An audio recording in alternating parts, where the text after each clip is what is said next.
نحمده ونصلي على رسوله الكريم أما بعد فأعوذ بالله من الشيطان الرجيم بسم الله الرحمن الرحيم ولا تقولوا لمن يقتل في سبيل الله أموات وقال النبي صلى الله عليه وسلم الحسين مني وأنا من الحسين صدق الله العظيم۔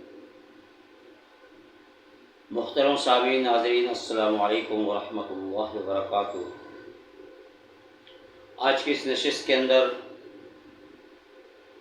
حضرت سیدنا حسین ابن علی رضی اللہ تعالیٰ عنہ کی شہادت کے حوالے سے کچھ عرض کروں گا۔ یہ محرم الحرام کا مہینہ اسلامی سال کا یہ پہلا مہینہ ہے۔ اس مہینے کی 10 تاریخ کو سیدنا حسین ابن علی رضی اللہ تعالیٰ عنہ اپنے رفقاء کے ساتھ، اپنے جانثاروں کے ساتھ میدان کربلا کے اندر شہادت کا مقام پایا۔ حضرت حسین ابن علی رضی اللہ تعالیٰ عنہ کی شہادت کا جب تذکرہ کیا جائے گا تو 2 کردار نمایاں نظر آئیں گے، ایک کوفیوں کا کردار اور دوسرا ابن زیاد کا۔ امام المحدثین حضرت شاہ عبدالعزیز محدث دہلوی رحمۃ اللہ تعالی لکھتے ہیں، حضرت حسین ابن علی رضی اللہ تعالیٰ عنہ کو مدینہ منورہ کے اندر کوفیوں نے خطوط لکھے جن کی تعداد 12,000 کے قریب تھی، اور ان خطوط کے اندر یہ لکھا کہ آپ کوفہ تشریف لائیں، ہم آپ کے ہاتھ پر بیعت کر کے اسلامی حکومت آپ کے حوالے کریں گے، اور ہم آپ کے باپ حضرت علی المرتضیٰ کے خون کا بدلہ لیں گے۔ حضرت حسین ابن علی رضی اللہ تعالیٰ عنہ کے پاس 12,000 خطوط پہنچے اور انہوں نے فیصلہ کیا کہ کوفہ جانے کا۔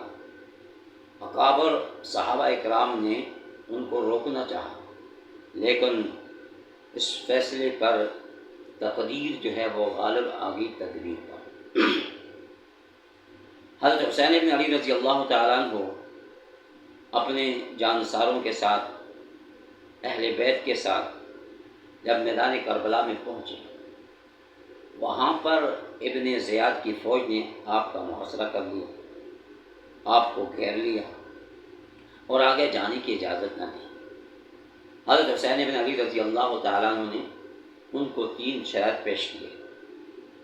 براہ راست مجھے یزید سے بات کرنے کی اجازت دی جائے، یا مجھے واپس مدینہ منورہ جانے کی اجازت دی جائے، یا پھر مجھے کسی اسلامی حکومت کے کسی سرحد پر جانے کی اجازت دی جائے، لیکن ابن زیاد کی فوج نے ان میں سے کسی ایک شرط کو بھی تسلیم نہ کیا اور آپ کے خلاف تلوار اٹھا لی، محاصرہ کیا، حتیٰ کہ آپ کے جانثار ایک ایک کرتے ہوئے شہید ہو گئے۔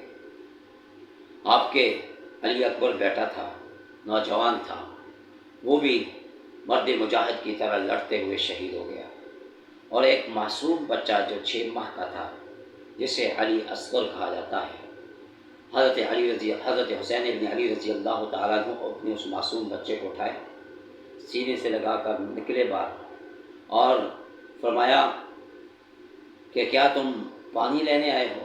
فرمایا کہ نہیں، میں یہ بتلانے آیا ہوں کہ جو میرا بیٹا چل کر آ سکتا تھا وہ ایک بہادر مجاہد کی طرح لڑتے ہوئے شہید ہو چکا ہے، اور یہ معصوم بچہ ہے جس سے چلا نہیں جاتا، کہ میں اس کو لے کر آیا ہوں۔ ظالموں، کہ تم اپنے انتقام اگر لینا چاہتے ہو تو یہ میرا معصوم بچہ بھی حاضر ہے۔ حتیٰ کہ ایک تیر آیا اور اس معصوم بچے کو بھی سینے چھلنی کر دیا، شہید ہو گیا۔ اور پھر حضرت حسین بن علی رضی اللہ تعالیٰ عنہ نے اجازت چاہی کہ مجھے سجدہ کرنے کی اجازت دی جائے، تو یہی وہ سجدہ تھا جو تمام سجدوں کا سردار بن گیا۔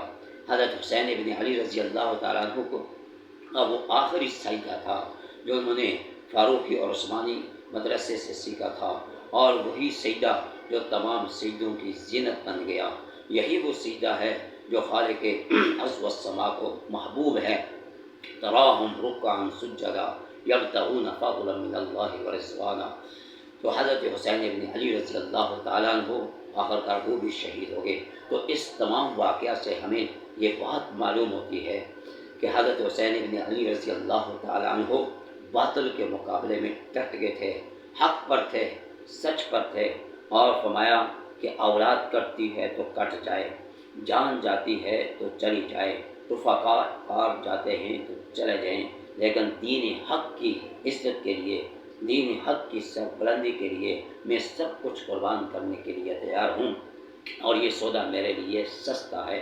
حضرت حسین بن علی رضی اللہ تعالیٰ عنہ نے میدان کربلا کے اندر صبر کا پیغام دیا، اور بعد میں آنے والے امت محمدیہ کے لیے یہ سبق بن گئے کہ حق بات پہ ڈٹ جانا، اور فرمایا کہ حق بات کے لیے اپنی جانوں کا نذرانہ پیش کر دینا، یہی اصل حسینی مشن ہے۔ حسینی مشن پہ وہی شخص قائم رہے گا جو حسین بن علی رضی اللہ تعالیٰ کے نقش قدم پہ چل کر اپنی جانوں کا نذرانہ پیش کرے گا۔ دعا فرمائیں اللہ رب العالمین ہم سب کو جو کچھ کہا سنا اس پر عمل کرنے کی توفیق عطا فرمائے۔ وآخر دعوانا ان الحمد للہ رب العالمین۔